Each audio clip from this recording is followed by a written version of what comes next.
Okay, good morning. This is Monday the 30th of March and today's workout is called GleeKit. This is the one for the total beginners. So if you consider yourself to be in this category, then this is ideal for you. So what are we doing today? We are going to set a clock. 3, 2, 1, go. You hit start and then you start working your way through this. Now, don't get frightened by these numbers, okay? So 50, 40, 30, 20, 10. I'm going to talk you through this. 50 single arm snatches. I'll show you that in a second, don't worry. 50 jump forwards. 40 snatches, 40 jumps, 30 snatches, 30 jumps, 20 snatches, 20 jumps. Finish with 10 snatches, 10 jumps. You'll be ready to be finished by then. So here's what you can do. Don't get put off by these numbers. But if they do freak you out, then why not do 25, 20, 15, 10, 5. When you get to the end, you might be like, okay, this is okay. And then you could always repeat it again. Then you've done the exact same number, okay? The scaling options should make this doable for you at these numbers though. So let's take a look. So, the single arm snatch. For the single arm snatch, if you have a dumbbell sitting around the house, which a lot of us do from like the 1980s, use that. However, I am going to give you some alternatives. Now,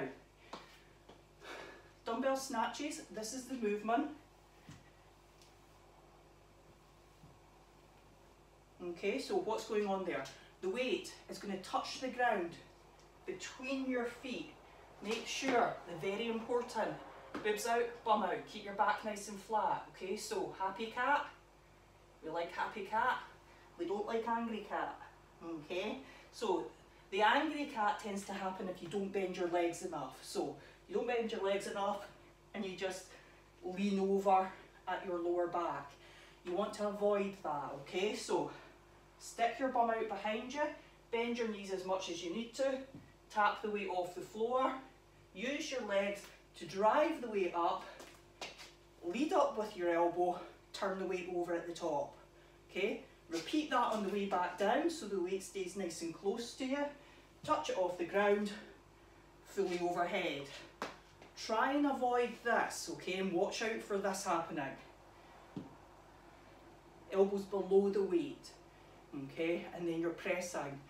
That's going to make this feel really difficult really quickly, okay? So as the weight comes up, keep your elbow up above the weight and then just flick it over at the top. So you should never feel like you're actually pressing the weight overhead. If you do the movement correctly, this should feel pretty alright and pretty doable, okay? Legs, elbow, turn. Now if you're struggling to touch the weight off the floor, just set a few books down between your feet so that the weight can touch a little bit sooner, okay, so that you're not going quite as low, quite as far to the floor. That's fine. Some of you might have a little kettlebell sitting around. Use that, that's okay. It does work a wee bit differently. The weight will end up on the back of your arm. Sometimes if the weight's a wee bit heavier, this can be a bit sore hitting the back of your wrist. So if that's the case, then you're going to need to get a little bit technical here because you're going to have to drop back under in order to catch the weight. If that's really confusing you, then go to American kettlebell swings instead. Okay? Or you could do a ground to overhead. So with your cushion, with your odd object, what have I got? This boot. You could do ground to overhead instead, okay, which we've done on other days. Go back through the other videos if you need a more detailed explanation of that movement. For today, we're focusing on the dumbbell snatch.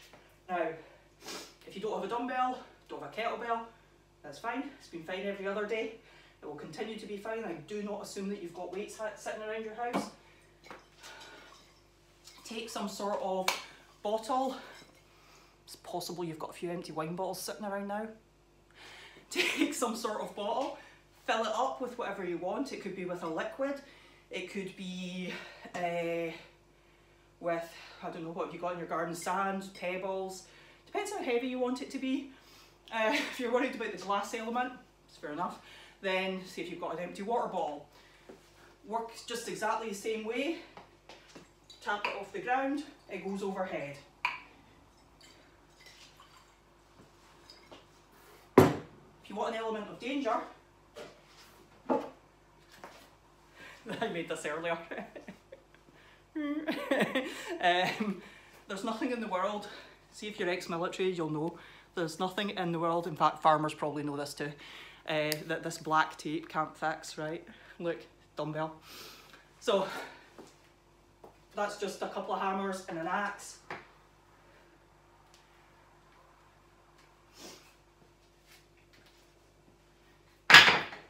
Improvise, guys, okay? Improvise, and if you come up with any really cool improvisations, let me see them. So, for the jump forwards, it's what it sounds like. 2-footed jump, step back, okay? Do not jump back, it's really easy to lose your balance if you try and jump backwards, okay? If you want to be a little bit more ambitious, then you can jump onto something, 2-footed jump, okay, step off. You can jump over something, so you could have something sitting on the floor and you jump over it, just to make the jump a little bit more difficult. So, make it easy, use a lighter weight. What's this? What's going on here? Never mind. Make it easier, use a lighter weight. Make it more difficult, use a heavier weight. Make it easier, just jump forward and step back, or even step forward and step back, or step onto something and step off. You know, it doesn't have to be a jump, okay? Go faster, make it easier, half the reps. Okay, so you've got plenty of options in there. You can put a time cap on this so that you don't just fall down like a dark hole. So if you're doing this with somebody and they're doing like the regular version of the workout, then maybe you could just keep doing your version until they finish. So if they take 10 minutes, then you finish at 10 minutes, okay? Let me know how you get on. I would love to see any improvised weights that you come up with. Good luck, guys.